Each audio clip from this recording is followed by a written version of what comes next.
Hi guys, and this is just a quick throw together video really, as I'm seeing quite a lot of sort of arguments going on at the moment on Facebook in a few of the groups, and it's to do with the new Sony A7 III, and it's a lot cheaper than the A7R III and the A9s, and that's the big sort of arguments going on at the moment. Which one's better, blah blah blah, and all this sort of stuff. And it's Sony have done it again and brought out another camera that's you know allowing people with less budget to actually have an amazing piece of kit. And it's going to be, if you've got £2,000 roughly to spend on a body that is not far off the A7R III and the A9, it's brilliant. Just a quick summary on the A7 III.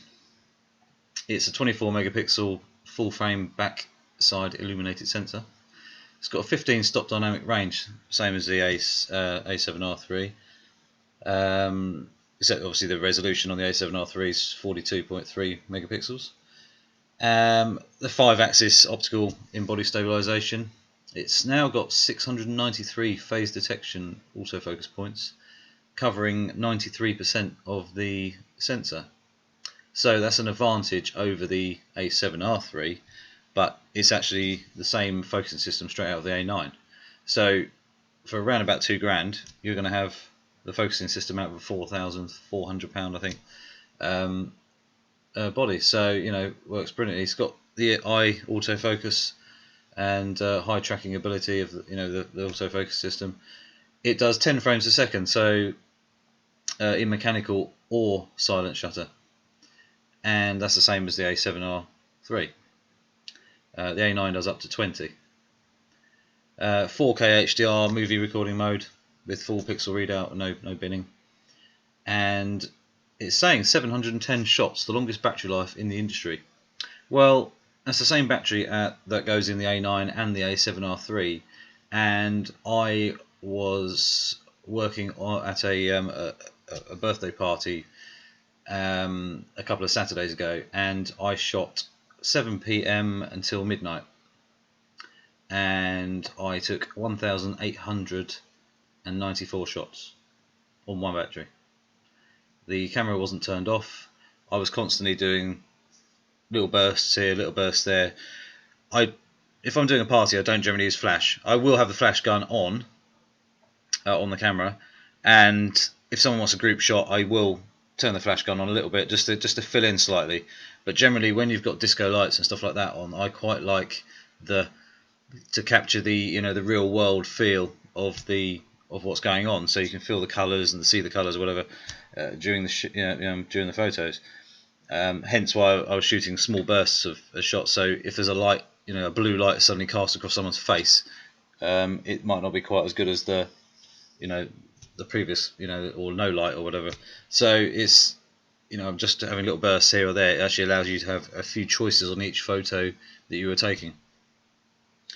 I've now got the A7R III. I have owned over the last, since I think 2006, something like that. I've owned the A700, so from Sony. So Sony A700, the Sony A900, the Sony A77, the Sony A99, the Sony A6300, the A7R, the A7R2, and now the A7R III. Also, I have the Sony RX10 Mark IV, which I use as an everyday going out camera, and also use it as a in the bag camera when I'm actually working, so I can actually utilize that for certain things. And believe it or not, it does create some awesome images, even though there's been loads of people saying it's not a professional tool, but it does some seriously good things. Yes, it struggles in low light a little bit, but other than that, in good light, it's absolutely amazing. Basically, I've just put some shots together here, and as I'm talking, you'll be able to see the shots. Those shots that you can see, it started off as macro images, just so you can see the sheer quality of the A7R III. Just for giggles, really. But all the other shots are a mixture of the Sony RX10 Mark IV, which is a 20 megapixel 1-inch sensor, the A7R2 and A7R3 images. There's a couple of A700 images in there. There's also a couple of A900 and a couple of A99. I didn't actually own the A7R for very long because basically they brought the A7R2 out relatively quickly, so I sold that on quite quickly.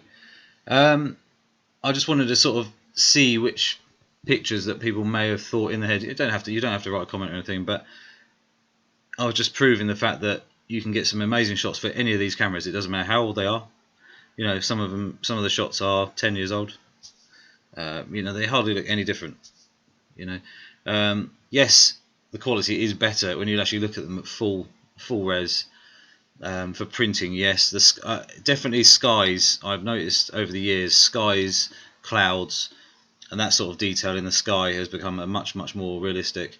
And generally, yes, everything has become more realistic. But everyday use, you know, utilizing a Sony A900, for example, full frame, 24 megapixel body, or the A99, the same sort of size, same megapixels. To the RX10 Mark IV, which is an all-in-one, you know, expensive hybrid, camera. So that, you know, it just shows you can get a lot of very high quality images out of these cameras if it's done properly. You know, if you're utilizing the camera as much as you can, using the camera on automatic mode, I've never done in many years. I've tried it. Yeah, it works pretty okay. I mean, it's not too bad, but you are restricted on what the camera decides it's going to do. Yes, they're pretty clever now, but end of the day, if you can program each shot individually and to what you want to see, you're going to get better photos. If you leave it to the computer inside the camera to go, oh, that's about right, the photos can still look a little bit flat, a little bit sort of, you know, not quite as good.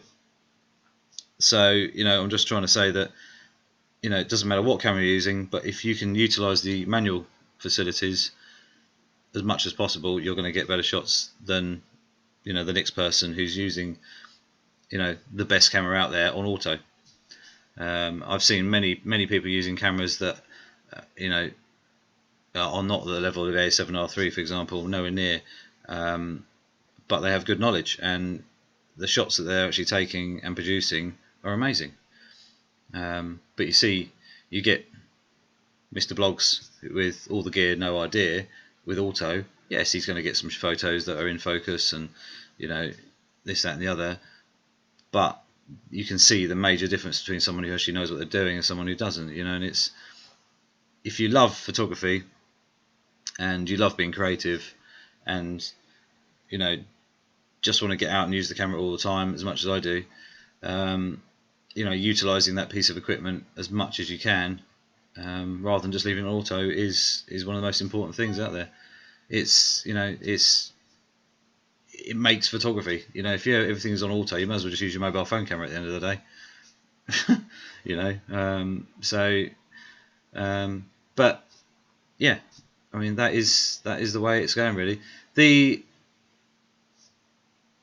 A7iii is going to be one hell of a camera for anybody who wants to upgrade from, you know, a non full frame body, or wants to upgrade from, say, but move over from the A99 or something into the E-mount system. It's going to be brilliant. You know, 24 megapixels is plenty. There is tons of resolution there, and you know, you don't need any more really in the real terms. But I've got used to the 42 megapixels, so being able to crop a portrait out of a landscape, you know, at still a very high quality is one handy thing.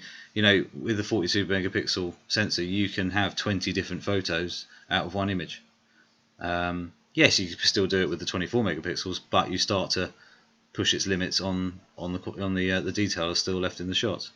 But you know, compared to the A9, which is a league above, again, that is really designed as a pro tool. It's designed to be shooting all day, every day, at 20 frames a second. So it's, if you've got 4,400 quid to buy one, go for it. But the A7R3 I went for because it does more than I need it to, and still the high resolution.